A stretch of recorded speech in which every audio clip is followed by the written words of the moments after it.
The Quran's picture of what we're supposed to do with wealth is to build more for a greater objective, for the benefit of humanity, for the bringing about of justice, for the bringing about of the end of corruption, the end of being looted and robbed and killed without purpose. Inna ya'juja wa ma'juja mufsiduna fil ardi.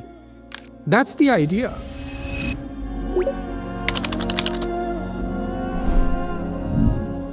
This video is a short snippet from our deeper look of Surah Al-Ma'arij, which is now available to watch in full only on Bayyinah TV. Learn about this surah and many others in the deeper look section of the app. Where does value come from? Where does value come from? What is my value as a person? Nowadays, if you Wikipedia somebody, they'll say their estimated net worth is so and so forth. So how is humanity valuing other human beings? By a monetary number. Or in the world of social media, the younger generation might say, what's the value of this person? How many followers do they have? As an influencer, oh, this person has 26 million followers. That's a higher value. This person has 400 followers. They don't have much value. This person has 13 followers. They're barely human. Right? Because your value comes from some kind of currency. You have to take something non-living that's associated with you for you to have value. So your value is not actually coming from you. It's coming from stuff. Or it's coming from accomplishments. Again, those are non-living. Titles, degrees, accomplishments, history, family background, that's giving you value, right? Your credentials are giving you value. The ascription of, some elite status, like you belong to the royal family, that gives you value. Money, of course, gives people value. The neighborhood you live in might give you value. The university you might go to gives you value, right? Which is, I think those definitions are about to experience a revolution in the next 10 years. Value systems are changing. So, and who would have thought 20 years ago, 30 years ago, that somebody who makes, remixes of cats meowing is going to be a famous celebrity that everybody's going to be like, wow, oh my God, that's amazing. Like, you play a piano when a cat is meowing, and this is your contribution to humanity, right? But human beings can give anything value that's outside of themselves, right?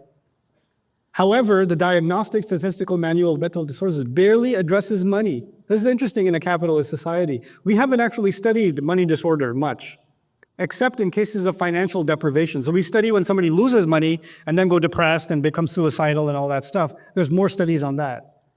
It is not mentioned as a possible disorder. Nevertheless, recent research hints at the possibility of a psychology of money or even a psychopathology of money, with money accumulation potentially meeting the criteria of a behavioral addiction.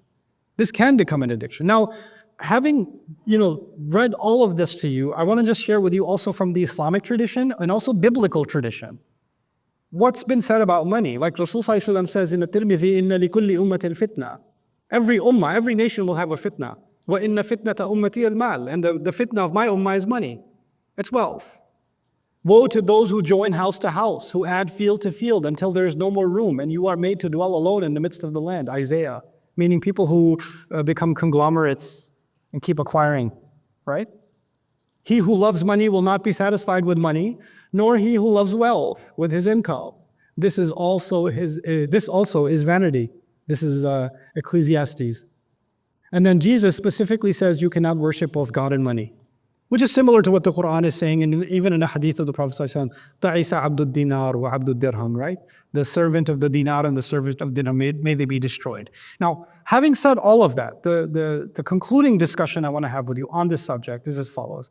Is the Quran then against building wealth, saving money, gathering wealth? Actually, the Quran is against having a small world, where gathering and collecting and hoarding is a goal in and of itself.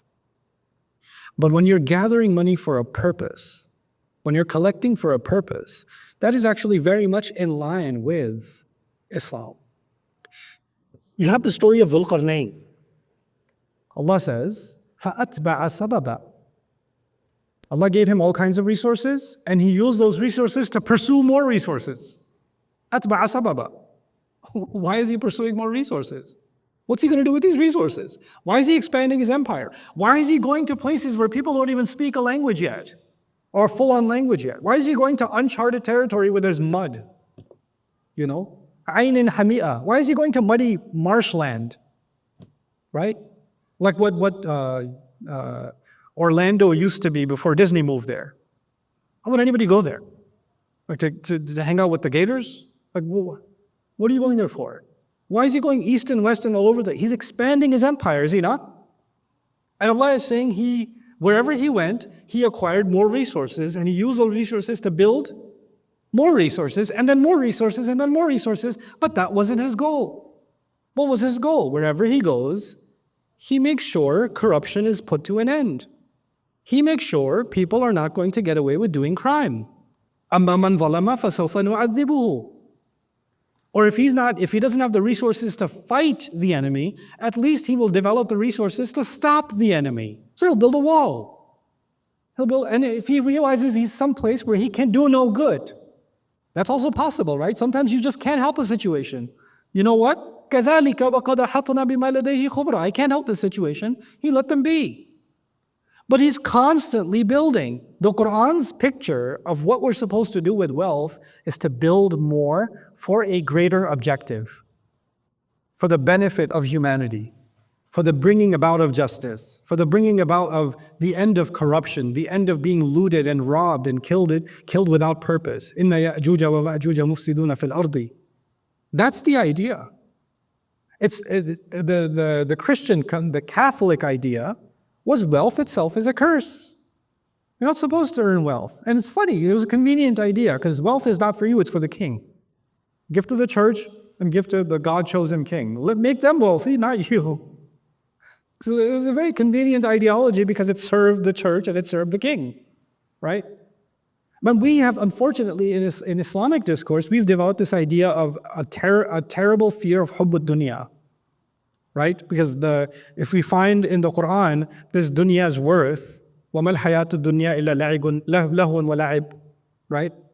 Or you find a hadith where it's not the worth the wing of a mosquito, right? Or even one Fajr Salah is better than the whole world and everything in it. And when you read all of this literature, what thought starts building in your head? This world is nothing. This world is nothing. This world is nothing. And that becomes a this world is nothing disorder. Because on the other extreme is this world is everything disorder. And on the other extreme is what? This world is nothing. These are both disorders. If this world is nothing, why are you going around the Kaaba wearing the clothes that mimic your presence before Allah on Judgment Day or at the moment of your death? Why are you saying رَبَّنَا آتِنَا فِي الدُّنْيَا حَسَنَةً وَفِي الْآخِرَةِ حَسَنَةً? Why in the world are you going to Hajj, which is supposed to be the most spiritual experience of your life, and your Rabb is telling you, لَيْسَ عَلَيْكُمْ جُنَاحٌ أَن تَبْتَغُوا فَضْلًا مِّن رَبِّكُمْ. There's no harm if you pursue some business opportunities when you go to Hajj. Why would that be the case? Because Allah wants us to make the most of this world for a higher purpose. Why is it that Allah says about the people of the book that came before us, لَوْ أَنَّهُمْ أَقَامُوا التَّوْرَاةَ وَالْإِنْجِيلَ لَأَكَلُوا مِنْ فَوْقِهِمْ وَمِنْ تَحْتِ أَرْجُلِهِمْ. Had they established Torah and Injil, they would have eaten from above and from below. From below there. In other words, rain would have been abundant, produce would have been abundant, the earth would have revealed its gold, its plutonium, its uranium, its natural resources, its lithium, its technologies. The earth would have given them copper and iron and steel and ore and all of its vegetation. They would have become resource rich if they established the book of Allah. Allah didn't say there, if they established the book of Allah, they established Torah and Injil, Allah would have given them Jannah because this world is just for you to suffer. He didn't say that. That's not our deen. That's not our deen at all. Well, we've developed this sick idea, and because of this sick idea, you get Muslim kids, Muslim youth that say, I just want to serve deen, I don't want anything to do with dunya. Stupid. Where did you get this idea from? No, because I don't want dunya, I just want deen. Okay. Hold on a second. When Allah subhanahu wa ta'ala said, أَعِدُّوا لَكُمْ مَسْتَطَعْتُم مِّن قُوَّةٍ, gather whatever power you can. Get whatever power you can, gather it. Right? Or مَرِّبَاتِ الْخَيْرِ. Just contemplate مَرِّبَاتِ الْخَيْرِ. I talked about it in a few khutbahs before. Gather the cavalry, build the horses. The army that has the cavalry has horses in it. How are you going to build horses without money? How are you going to buy one horse without money? Where are you going to get the money from? If the Sahaba are all, I don't want dunya, who's going to get the horse, bro? Who's going to get the horse? And by the way, for a horse, you need a stable. You need the ironsmith who's going to build the horseshoes. You're going to need the saddle maker, the horse trainer. You're going to need the fields where the horses can run, the hay that the horses can eat, the land that has to be bought for them. Isn't it a major investment? And Allah just said, just prepare it. Go, make it, prepare it. That means build an entire economy. Build an entire economic system. But it has a higher purpose. It's something bigger. Even the story of Sulaiman alayhi salam is misinterpreted so easily. That is, he forgot to pray Maghrib, and that's why he slaughtered the animals. That's the misinterpretation. First of all, why, tafiqa mashan bisuqi wal a'naq. And the misinterpretation is he cut off their legs and its neck, which means he slaughtered an animal viciously, right? Because that's torturing an animal. And Rasulullah ﷺ himself told us, "La tumathilu nammat Allah." Do not make an example, do not mutilate delicate creatures of God, animals. We don't mutilate animals in this religion. It's evil. And we're okay attributing that to a prophet. And why? Because apparently he missed Maghrib. La hawla wa la quwwata illa billah. If you missed Maghrib and you started beating your kids, right? I missed Maghrib. I was working, You're working at a children's hospital, you're treating children, or you're dealing with the sick, and you were too busy in the surgery, and you got late for Maghrib, and you're like, you know what?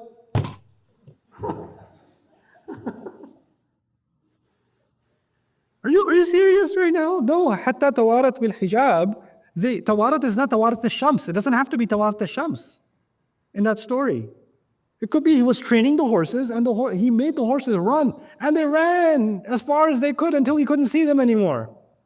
In other words, he's trained the horses really well. And tafiqa mashan bisuqi wal a'naq is he's feeling their neck and he's feeling their legs, as a good horse trainer does.